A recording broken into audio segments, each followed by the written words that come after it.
So, hello everyone, welcome to tongue diagnosis with electrohomeopathy classes. So, हम लोग heart area के बारे में पढ़ रहे थे। तो क्लास वन में हम लोगों ने हार्ट एरिया यानी पार्ट वन में, या यूँ कहिए पार्ट वन,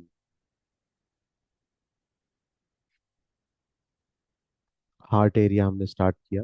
हार्ट एरिया के पार्ट वन में हमने देखा हार्ट का फंक्शन क्या है, फंक्शंस, डिफरेंट फंक्शंस हमने देखा।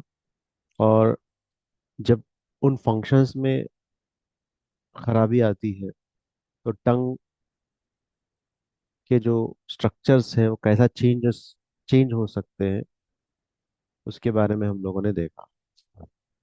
आज हम लोग ट्रीटमेंट की बात करेंगे, कैसा हम लोग ट्रीट करेंगे हार्ट के उन प्रॉब्लम्स को। तो फंक्शंस को एक बार रिवाइज कर दूं मैं आपको। तो पहला काम हार्ट का है सर्कुलेशन देना होल बॉडी को, खुद को भी और दूसरों को भी। सेकंड है, ब्लड वेजल्स भी इनके कंट्रोल में होते हैं, इसीलिए उनको सर्कुलेटरी सिस्टम में रखा गया। और बॉडी को कलर प्रोवाइड करते हैं। कलर में हमने देखा रेड हो सकता है, पिंक हो सकता है, या पेल हो सकता है। ये कलर देखकर आप हार्ट के फंक्शंस को बता सकते हैं, खासकर फेस का। फोर्थ है, माइंड से कनेक्टेड है, कनेक्टेड विथ माइंड। कैसा कनेक्टेड है, कल मैंने आप लोगों को डिटेल बताई, कनेक्टेड विथ माइंड। और फिफ्थ हम लोगों ने देखा कि टंग टंग का कनेक्शन भी क्या है, हार्ट से है। ठीक है, ये सब चीजें हमने कल हम लोगों ने देखा था। तो आज हम ट्रीटमेंट की तरफ जाते हैं। क्या ट्रीटमेंट, क्या रेमेडीज इलेक्ट्रोहोम्योपैथी में देना चाहिए। तो सबसे पहली कंडीशन मैंने बताई थी कि टंग की, वो है, ये टिप ऑफ द टंग है। ठीक है, टिप ऑफ द टंग, ये क्या है, ओनली रेड है, ओनली रेड है, पहली कंडीशन। दूसरी condition, tip of the tongue red red है, और साथ में आपको डॉट्स भी है, red dots, red tongue with red dots, ये सेकेंड कंडीशन है। थर्ड कंडीशन देखिए आप, टंग है, tip of the tongue, red dots, red ने ब्लैक डॉट्स है। ठीक है, ये third condition. Fourth condition, tip of the tongue क्या है, स्वेल है, स्वेलिंग है यहाँ पे, ये एक कंडीशन हो गई। और फिफ्थ कंडीशन है, टिप ऑफ द टंग जो है क्रैक है, ये एक कंडीशन है। फिर सिक्स्थ कंडीशन, टंग जो है शॉर्ट है, छोटी हो गई टंग, शॉर्ट टंग है। और सेवेंथ जो टंग है वो है लॉन्ग टंग, जबान बड़ी हो गई, बहुत लंबी हो गई, लॉन्ग टंग है। और टिप ऑफ द टंग या पूरी टंग आपकी क्या हो गई, पेल हो गई, पेल कलर टंग।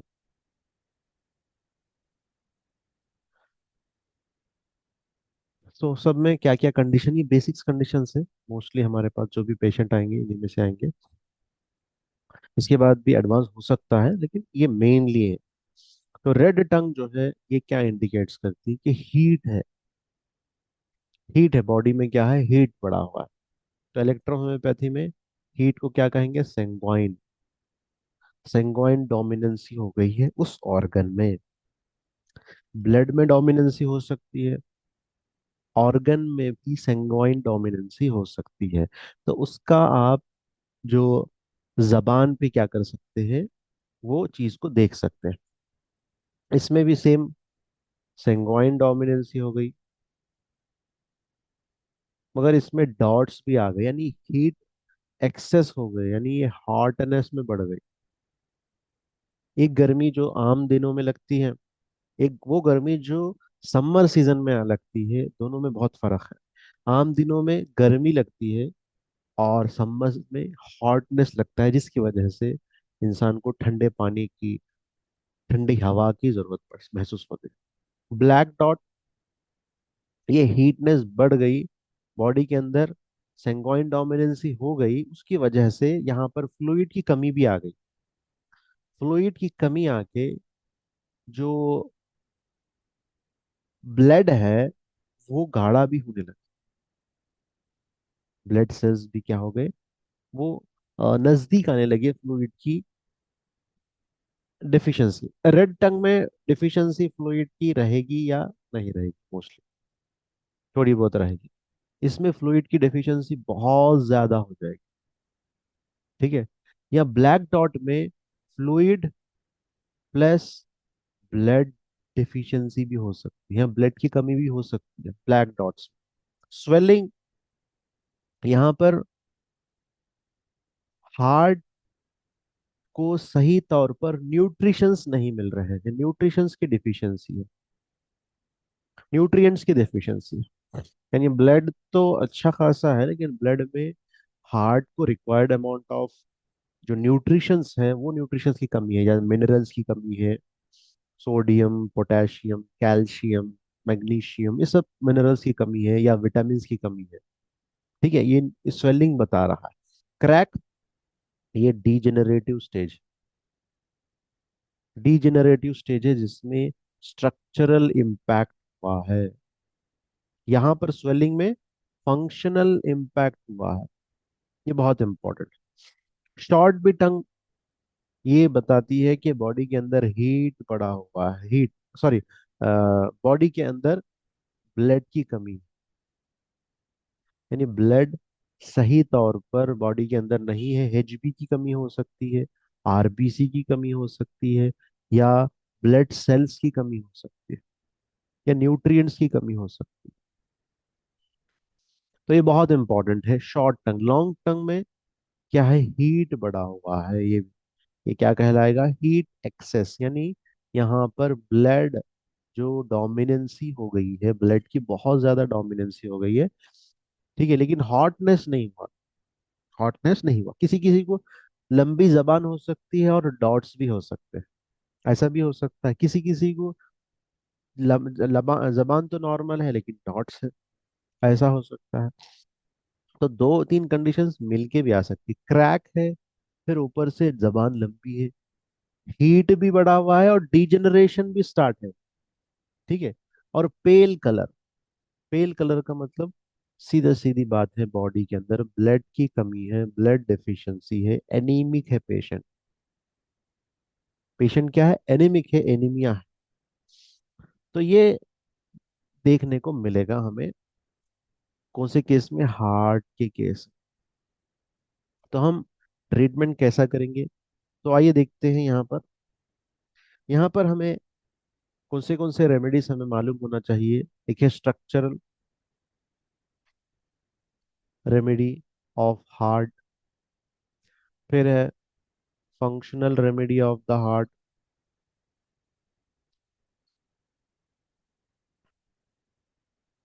और यहाँ पर जो ब्लैक डॉट्स हमने देखा, उसका मतलब और एक भी है, फ्लूइड कम हो गया, ब्लड ब्लड कम हो गया, तो यहाँ पर ब्लॉकेज भी हो सकता है,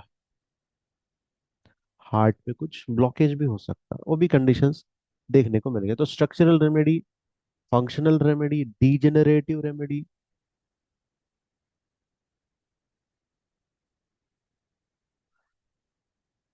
फिर एंटी टॉक्सिक रेमेडी, जो टॉक्सिन्स को निकाले, गंदगी को निकाले। फिर एक है आपका न्यूट्रेटिव रेमेडी।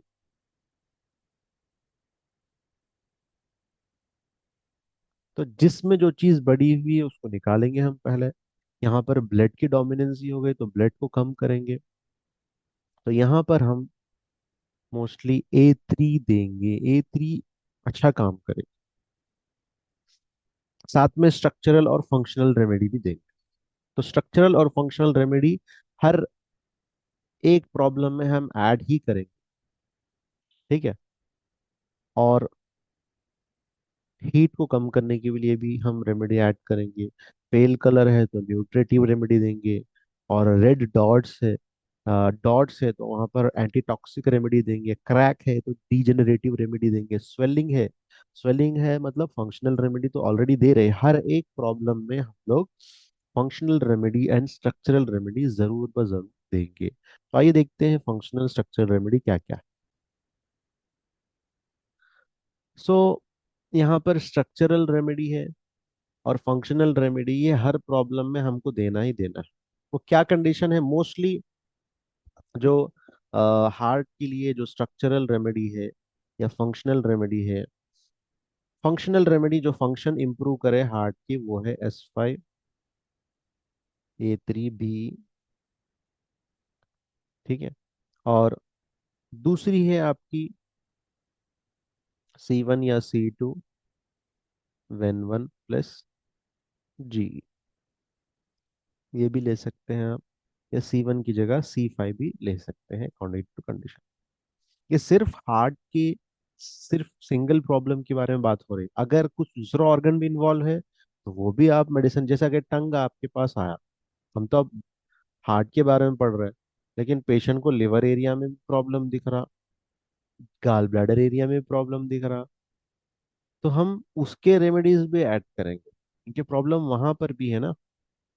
या फिर जो ज्यादा प्रॉब्लमेटिक है वो प्रॉब्लम पहले ट्रीट करेंगे अगर पेशेंट चाह रहा, नहीं भाई मुझे ये पहला प्रॉब्लम ठीक करना है, लेकिन पूरी बॉडी एक दूसरे से रिलेटेड है, ये जरूरी है कि उसके बाद भी दूसरे प्रॉब्लम का ट्रीटमेंट लेना जरूरी है। तो यहाँ पर C1 Ven1G ले सकते हैं। तो ये बहुत इंपॉर्टेंट है। उसके साथ साथ यहाँ पर क्या है, functional remedy and structural remedy will be always same. तो यहाँ पर देखिए आप, जरूरी नहीं है कि डायरेक्ट S5 से स्टार्ट करें। बेसिक है तो S1 से स्टार्ट करिए, S2 से स्टार्ट करिए, फिर S5 पे जाइए। इधर भी सेम C1 C2 C5 पे जाइए। अब जैसा कि यहाँ पर देखिए आप, टंग है, ओनली रेड है, तो यहाँ पर 25% ही प्रॉब्लम पेशेंट, तो आप S1 से ही स्टार्ट करिए। S1 A3 BE, C1 Ven1G start करिए। और यहाँ पे रेडनेस है यानी बॉडी के अंदर फ्लूइड की कमी हो गई है। पहले टंग में फ्लूइड की क्या हो गई है, कमी के कितना 25%, तो आपको इसको भी मेंटेन कराना है, फ्लूइड को फिर बैलेंस कराना है। तो बैलेंस भी कराएंगे और जो एक्सेसिव हीट है उसको भी निकालना है। 25% बॉडी में हीट आ गई है, तो 25% हीट को एलिमिनेट भी करना है आपको। और 25% जो फ्लूइड कम हो गई है बॉडी में उसको इम्प्रूव भी करना है। तो हमें जो रेमेडी देना है वो है anti toxic remedy. Anti toxic remedy क्या है, इलेक्ट्रोहोम्योपैथी में वो है C17। क्योंकि ब्लड है, ब्लड को निकालना है तो A2 लेंगे, और कम करना है घटाना है तो YE को लेंगे। इस वजह से कोई भी चीज को घटाना है, एक्सेस हुई है जैसा कि हाई बीपी है तो उसमें भी आप YE ले सकते हैं। कोई भी चीज को घटाना है, नॉर्मल वैल्यू से बढ़ गई है, तो इनिशियली हम YE देंगे, फिर बाद में क्या करेंगे कि इस YE को WE में बदलेंगे। तो ये बहुत इंपॉर्टेंट है एंटी टॉक्सिक रेमेडी। अब टॉक्सिन्स रिलीज हो गए, ठीक है, टॉक्सिन्स रिलीज होंगे, तो यहाँ पर फ्लूइड की कमी आ गई, तो फ्लूइड की कमी आप न्यूट्रिटिव रेमेडी से भी दे सकते हैं, क्योंकि आखिर में न्यूट्रिटिव रेमेडी भी आपको देना है। क्यों देना है, क्योंकि कोई भी चीज जब प्रॉब्लम आएगी तो उसको कमजोर भी करेगी ना। फंक्शनल रेमेडी, स्ट्रक्चरल रेमेडी वो भी इम्प्रूव करेगी, लेकिन साथ में और एक सपोर्टिव रेमेडी जब हम देंगे हार्ट को, जो उसके न्यूट्रिएंट्स को इम्प्रूव करेंगे, तो और जल्दी रिलीफ आएगा। तो हमारे लिए हार्ट को न्यूट्रिटिव देने वाली रेमेडी F1 A3 RE लेंगे, या BE लेंगे, या WE लेंगे। अगर हाई बीपी नहीं है तो RE लीजिए, हाई बीपी है तो BE लीजिए इनिशियली, उसके बाद फिर WE में लाकर छोड़ दीजिए उसको। तो इस तरह हम ये हर प्रॉब्लम में ये रेमेडीज लेंगे। ठीक है, क्योंकि हर एक में स्ट्रक्चरल और फंक्शनल इश्यूज देखने को मिल रहे हैं।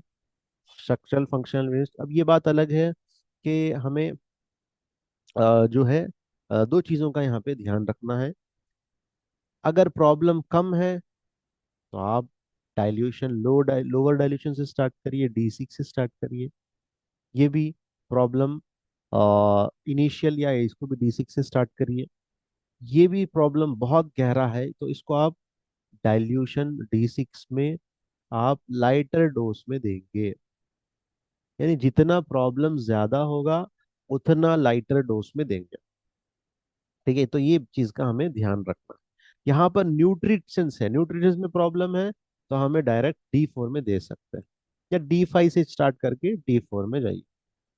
न्यूट्रिएंट्स की कमी है क्योंकि खाने पीने में इतनी अच्छी चीजें नहीं मिल रही हैं जो बॉडी के न्यूट्रिएंट्स को फुलफिल कर सके। यहाँ पर क्रैक भी है तो ये भी आप सीधा सीधा डायरेक्ट आप D4 से स्टार्ट कर सकते हैं।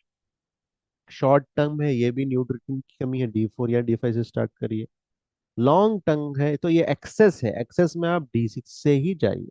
D6, D4 या D5, फिर उसके बाद D6, ऐसा आप स्टार्ट कर सकते हैं। फिर पेल टंग है, ये तो न्यूट्रिएंट्स की कमी है तो आप डायरेक्ट D4 करिए या D6 करिए। D6 से D4 जाइए, ये भी कर सकते हैं, या डायरेक्ट D4 भी आप स्टार्ट कर सकते हैं। तो यहाँ पर structural remedy, functional remedy, degenerative remedy क्या है? डीजेनरेटिव रेमेडी में हमें सी ग्रुप और वेन ग्रुप का जरूर इस्तेमाल करेंगे। तो ऑलरेडी हम स्ट्रक्चरल रेमेडी में वो इस्तेमाल कर रहे हैं, लेकिन अगर इसके साथ एक रेमेडी है जिसको हम डीजेनरेशन के लिए बहुत ज्यादा इस्तेमाल कर सकते हैं, वो है वेन 6।